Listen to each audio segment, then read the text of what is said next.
Hello everyone, कैसे हैं आप सब और क्या हाल समाचार हैं आपके। उम्मीद करूंगा मार्केट की गिरावट का मजा लिए होंगे और कल रात में जो ट्रेड दिए गए थे उससे भी आप लोगों ने पैसा कमाया होगा। आज बात करेंगे टाटा पावर के महा ब्रेकआउट और क्या है उसके बारे में।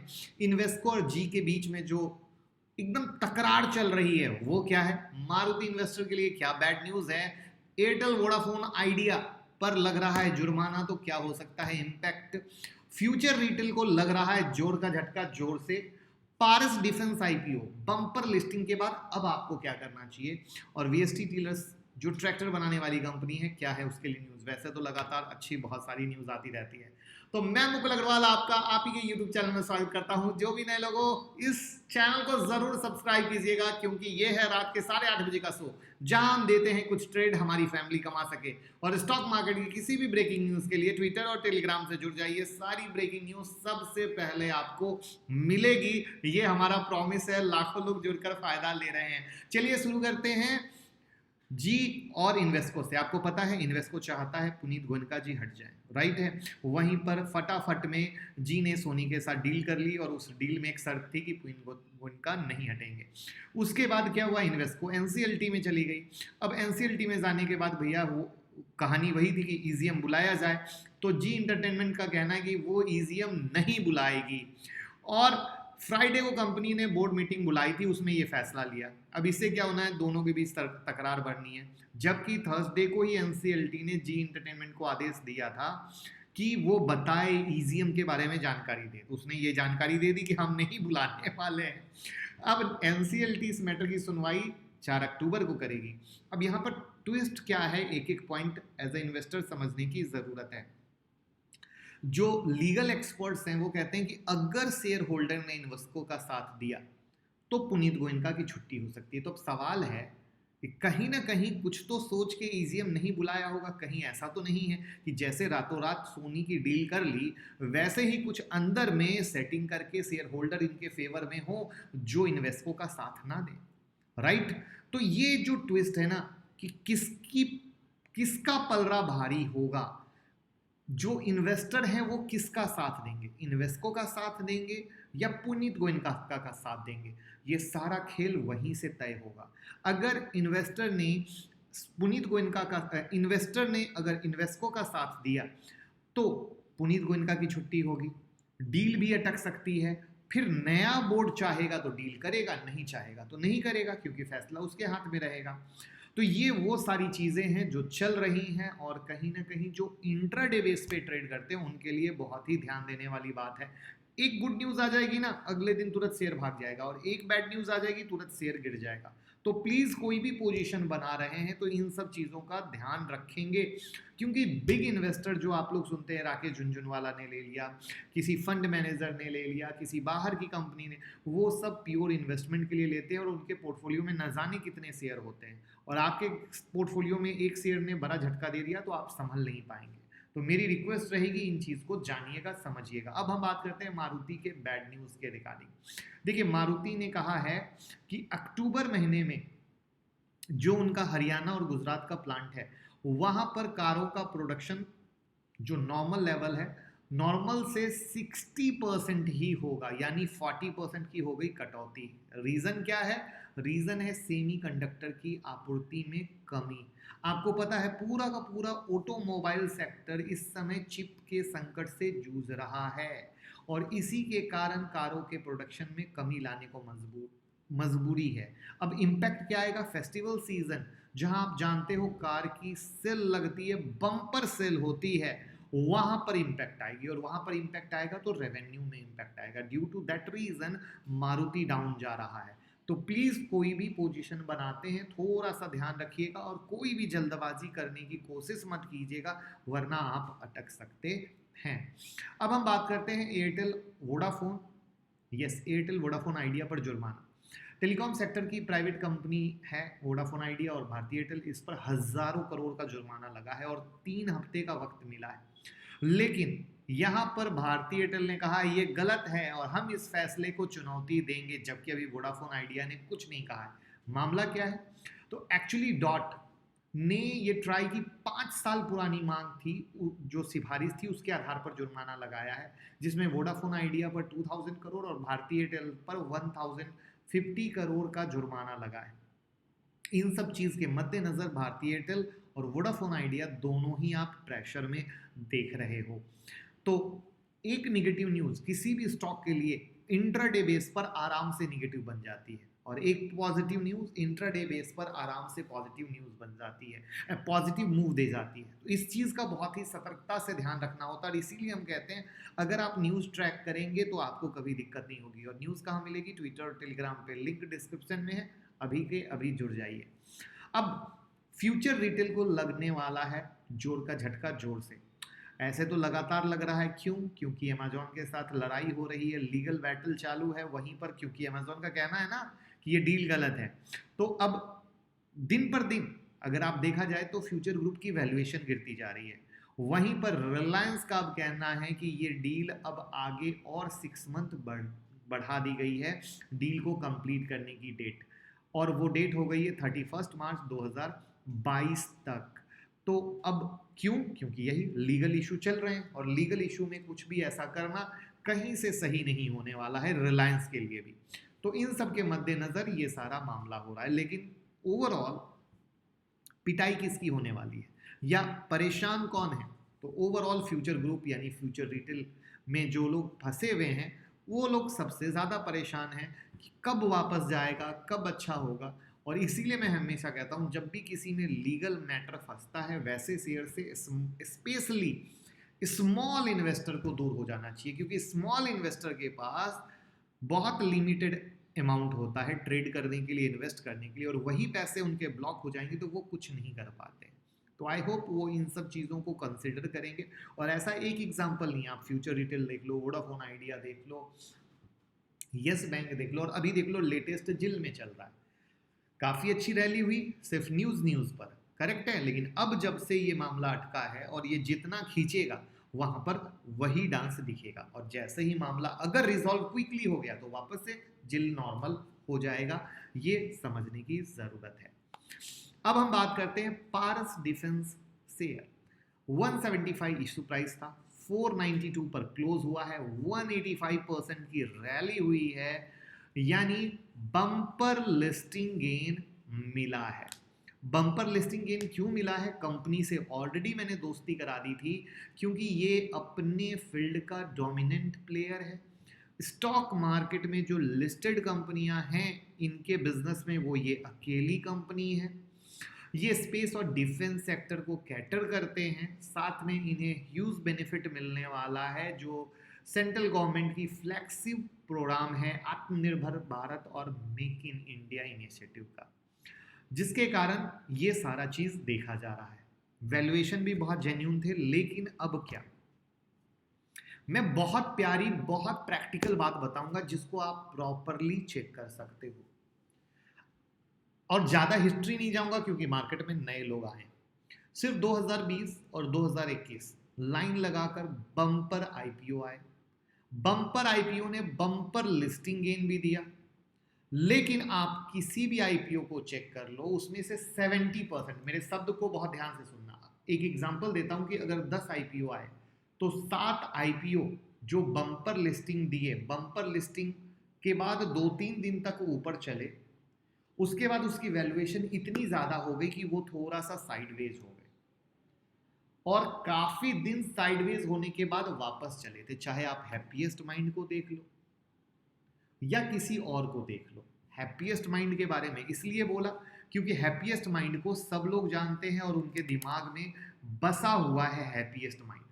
तो ये चीज इसी तरीके से, या फिर आप केम्स को देख लो, तो जहां भी बम्पर लिस्टिंग मिली है, क्योंकि वैल्यूएशन नाम की एक चिड़िया होती है जिसे समझने की सबसे ज्यादा जरूरत है।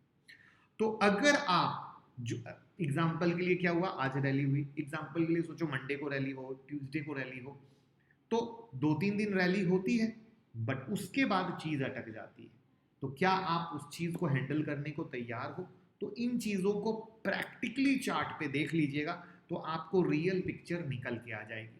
तो मुझे पर्सनली लगता है कि अगर चार्ट पे कुछ गेम बनता है तभी आप एंट्री लीजिएगा, लेकिन सिर्फ भाग रहा है ये सोचकर एंट्री लेने की गलती मत कीजिएगा। उसके लिए आपके पास हिस्ट्री कहती है कि 70% टाइम जब जब ऐसा हुआ है ट्रेडर फंस गए हैं, उनकी पोजीशन फंस गई है। सिर्फ 20 से 30% टाइम ऐसा हुआ है जब रैली पर रैली, रैली पर रैली, रैली पर रैली हुई है। तो अब 20 से 30% टाइम पारस डिफेंस लकी बनता है या 70 से 80% में आता है, वो देखना होगा नेक्स्ट वीक। लेकिन चूंकि हम एक ट्रेडर हैं और हम एक ये देखना कि चाहते हैं कि मैक्सिमम टाइम क्या हुआ, यानी मैक्सिमम टाइम सेफेस्ट गेम क्या हुआ है। सेफेस्ट इसलिए कि रिस्क ना हो। तो सेफेस्ट गेम की कहानी ये है कि भैया रैली के बाद लोग फंसे हैं, तो जब फंसे हैं तो बेहतर रहेगा चार्ट के हिसाब से जाएं, ना कि सिर्फ रैली के हिसाब से। आप लोग खुद कमेंट बॉक्स में प्लीज बताएं कि बम्पर लिस्टिंग वाले शेयर को देखने के बाद जब आपने चढ़ के लिया है तो कौन कौन सा ऐसा आईपीओ था जहां आप फंसने के बाद कान पकड़ लिए हो कि मैं अब ये गलती नहीं करने वाला।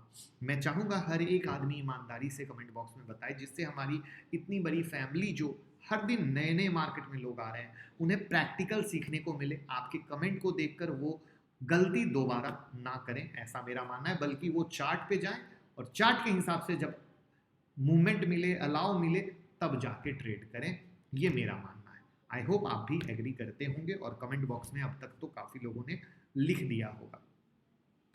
अब बात करते हैं वीएसटी टीलर्स गुड न्यूज़ के बारे में। ऐसे तो ये शेयर गुड न्यूज़ पे गुड न्यूज़ दे रहा है। सितंबर में भी इन्होंने दिया था कि साउथर्न अफ्रीका में एक रेंज ट्रैक्टर का लॉन्च किया था, वहाँ के भी मार्केट में काम करने वाले हैं, वहाँ के मार्केट को भी अब टैकल करने वाले हैं, वहाँ पर भी अपने प्रोडक्ट ला रहे हैं। और अब एक लेटेस्ट अपडेट है, टाई अप किया है जाइमिनो के साथ, जहाँ पर मास्टर सर्विस एग्रीमेंट हुआ है। ये अमेरिकन फर्म है जहाँ ये डेवलप करेंगे integrated tractor power train for its electric tractor. तो ये वो चीज़ें हैं, ड्यू टू दैट रीज़न यहाँ पर आपको आज 10% की तेज़ी दिखी। चार्ट पे हम सीधा लास्ट में आएंगे एक साथ। तो ये है इसकी कहानी, और ये स्टॉक बहुत अच्छा रिटर्न देता जा रहा है, देता जा रहा है, देता जा रहा है, जैसे जैसे चीज़ें अच्छी होती जा रही है। अब हम बात करते हैं टाटा पावर महा ब्रेकआउट के बारे में। देखिए, टाटा पावर तो बहुत टाइम से आप लोगों को दिला रखा है, अब महा ब्रेकआउट पे आया है। यहां पर कहानी क्या है, तो ये अपने रिन्यूएबल एनर्जी के पोर्टफोलियो को, जो इनका करंट पोर्टफोलियो है वो GW का, गीगावाट का, उसको 15 GW करने वाले हैं 2025 तक, और 2030 तक 25 GW करने वाले हैं। अब इन सब चीज़ों से ऑफकोर्स रेवेन्यू बढ़ेगा, और टाटा पावर सोलर में, इलेक्ट्रिक व्हीकल चार्जर में हर एक एंगल से रेवेन्यू जनरेट कर रहा है। और मार्केट में अभी जो सबसे बड़ा दाव खेला जा रहा है वो solar, electric vehicle, renewable energy, इन सब पे खेला जा रहा है, और इन सब का पूरा फायदा टाटा पावर को बहुत प्यार से मिल रहा है।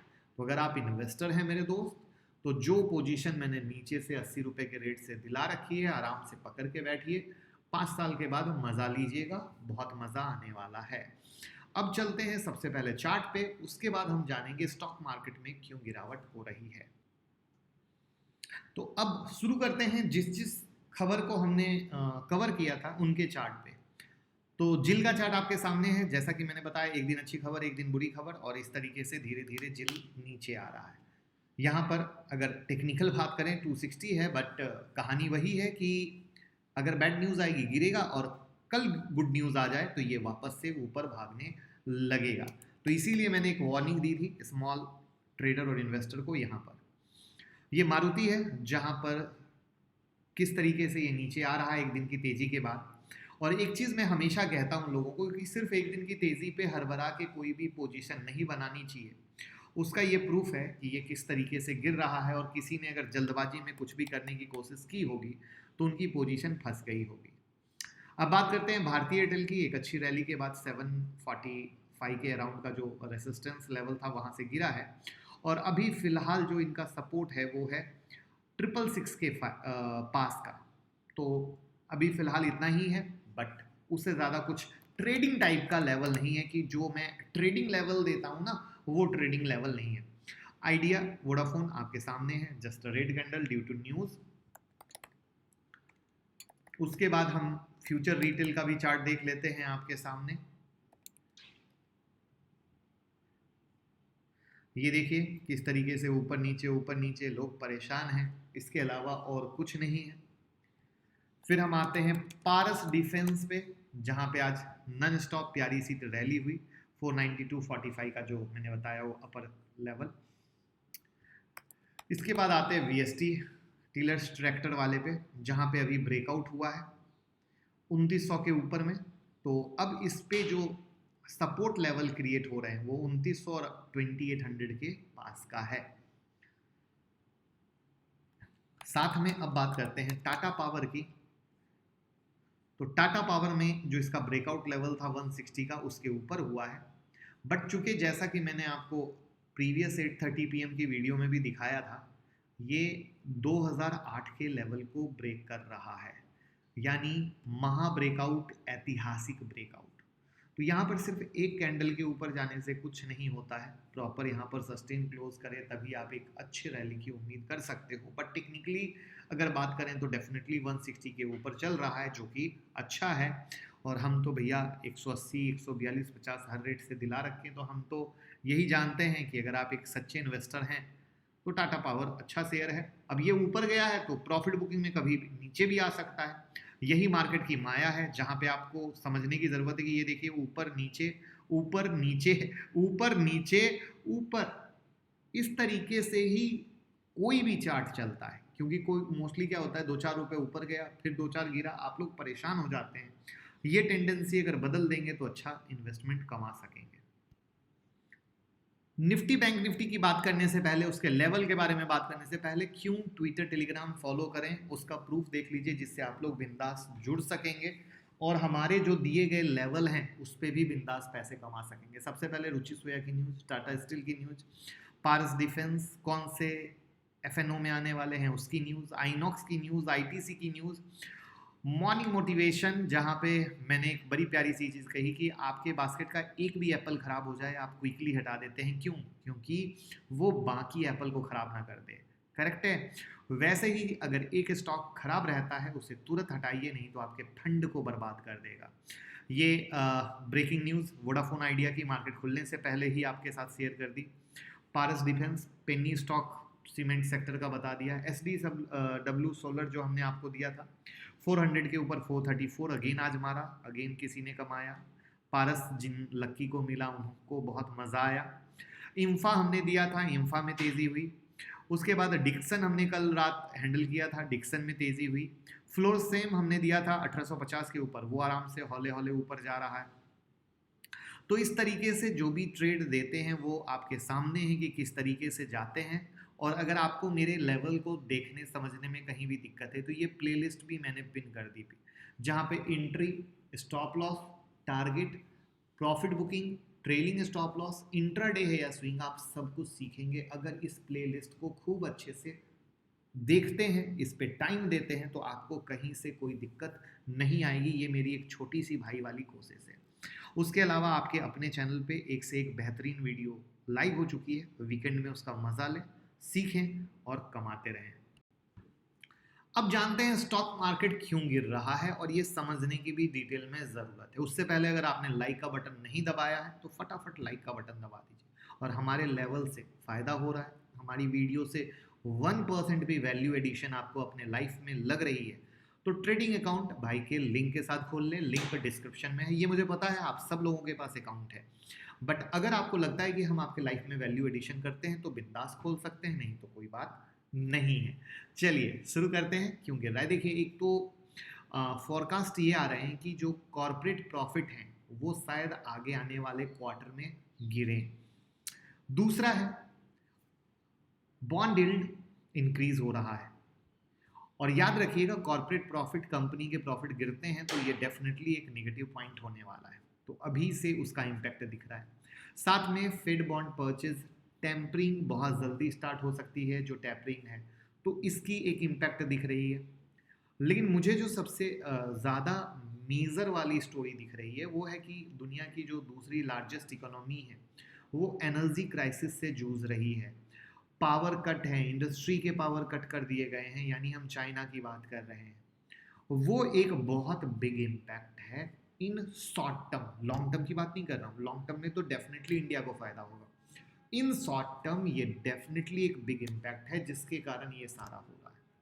और यहाँ पर एक मौका ये भी लग गया कि जो टेक्निकली सुपर सॉलिड, जो मैंने कल भी कहा था निफ्टी का टॉप बन गया क्या, जिसमें मैंने लेवल शेयर किए कि अब आप ये समझ लो कि 18,000 का साइक्लोजी लेवल क्रिएट हो गया, ठीक है।